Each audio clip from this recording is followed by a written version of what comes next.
आज उन्होंने मन में भाव रखा कि ये यदुनंदन कृष्ण मुझे पति के रूप में प्राप्त हो, मैं इन्हें पाना चाहती हूँ। सभी गोपियों के मन में ये भाव था।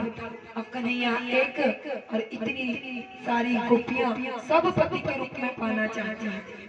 विश्वास देखो, हमें भी अगर ज्ञान होता है कि एक वस्तु है तो हम सोचते हैं कि इसकी लालसा चार लोगों को कैसे हो जाएगी, क्योंकि वस्तु एक है। परंतु भाव देखो, भक्ति देखो, विश्वास देखो कि मुझे ही मिलेंगे। दूसरी कह रही है मुझे ही मिलेंगे। और माता कात्यायनी का व्रत किया। कात्यायनी महामाये महायोगी यदीश्वरी नंद गोप सुतन देवी पतिर्मे कुरुते नमः। आज कहने लगी, हे कात्यायनी, हे महामाया, हे जगज्जननी, हम पर कृपा कीजिए, हमसे प्रसन्न होइए। और ये जो यदुनंदन है, नंद का जो नंद गोप है, इसका जो लाला है कन्हैया, ये मुझे पति के रूप में प्राप्त हो, ऐसी प्रार्थना करते हुए माता कात्यायनी का व्रत करने लगी। और व्रत करने के लिए यमुना नदी में प्रवेश किया और उन्होंने एक भूल कर दी। सभी ध्यान से सुने, उन्होंने एक भूल कर दी। वो भूल क्या थी? अपने वस्त्रों को यमुना नदी के किनारे पर छोड़ करके जल में प्रवेश कर दिया। और कन्हैया ने यहाँ पर एक लीला कर दी, चीर हरण लीला। कन्हैया ने क्यों की? इस चीर हरण लीला को कन्हैया ने क्यों किया? कन्हैया बताना चाहते हैं कि भक्त और भगवान के बीच में माया रूपी पर्दा है, उस पर्दा को हटाओ तो माया पति सामने खड़ा है। दूसरी लीला, कन्हैया ने कहा, चीरहरण लीला का भाव मन में है।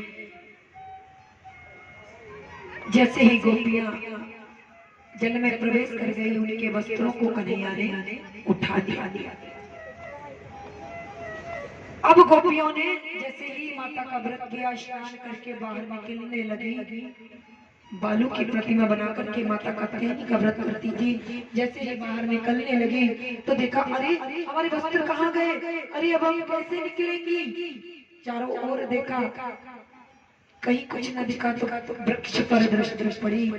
यमुना के किनारे कदम का वृक्ष लगा है, उस वृक्ष के ऊपर यदुनंदन बैठे हैं और सारे वस्त्र वहीं रखे हैं।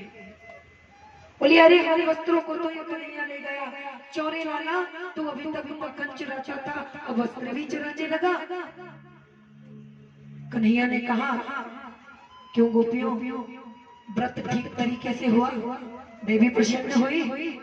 क्या मांगा? वो मिला कि नहीं? गोपियां कहने लगी, देखो हमारा हाथ परिहास ना करो, हमारे वस्त्र लौटा दो, नहीं तो हम यशोदा मैया से कहेंगे। कन्हैया ने कहा, चली जाओ, कह दो, जल से बाहर तो निकलो। जब बाहर निकलोगी तब तो मैया से कहोगी, अरे जल को त्यागो और बाहर आओ। गोपियां कहने लगी, हम बिना वस्त्र के कैसे बाहर आएंगे? हमें लज्जा आएगी। कन्हैया, हमारे वस्त्र दे दो। बोले, जल में भी प्रवेश किया है बिना वस्त्रों के, तब लज्जा नहीं आई? कन्हैया कहने लगे, हे गोपियों, जल में वरुण देवता का निवास है। स्त्री को कभी भी निवस्त्र होकर के जल में स्नान नहीं करना चाहिए। अगर निवस्त्र होकर के जल में स्नान करती है तो वरुण देवता का अपमान होता है, जो हमारे हर एक पुण्य धर्म के कर्म के साक्षी होते हैं और वे हमसे नाराज हो जाते हैं। हम कितना भी पुण्य करें परंतु उसका फल वे हमें संकल्प करने पर भी नहीं देते। कन्हैया ने इतनी प्यारी बात उन गोपियों से कही। गोपियां कहने लगी, लाला क्षमा कर दो, अब ऐसा अपराध नहीं करेंगे, हमारे वस्त्रों को दे दो। बोले, नहीं, एक और अपराध, तुम वस्त्र त्याग करके जल में प्रवेश कर गई हो। तुम्हें पता है यही पास में कंस की नगरी है, कभी भी उसके द्वारा भेजे गए दैत्य आकर के तुम्हारा अपहरण कर सकते हैं। क्या निवस्त्र होकर के तुम यहाँ से जा सकती हो? तुम्हें अपने प्राणों को त्यागना पड़ेगा, उन दैत्यों से अपनी रक्षा नहीं कर पाओगे।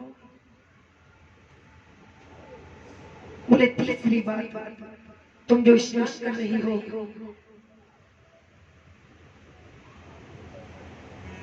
वस्त्रों को त्याग कर अगर किनारे से कोई तुम्हारे वस्त्र को जैसे मैंने चुरा लिया वैसे उठाकर ले गया तो क्या करोगे? तुमने वस्त्रों को छोड़ दिया, अब तुम क्या करोगी? यमुना का जल ठंडा है और कितनी देर तक यहाँ तुम जल के अंदर रहोगी? अगर कोई वस्त्र ले जाए, कोई मन चला आपके वस्त्र ले जाए तो क्या करोगी? गोपियों के आंखों में अश्रु आ गए, कहने लगी प्रभु अब ये भूल नहीं होगी, हमारे वस्त्र दे दीजिए। कन्हैया ने कहा हमें पति के रूप में पाना चाहती हो ना, तो जल से ऐसे ही निकलो। क्या है कि अगर हमसे कोई भूल हो जाए और हमें दंड ना मिले तो वो भूल हम फिर करते हैं। तो कन्हैया ने दंड देने के लिए कहा ऐसे ही जल से बाहर निकलो।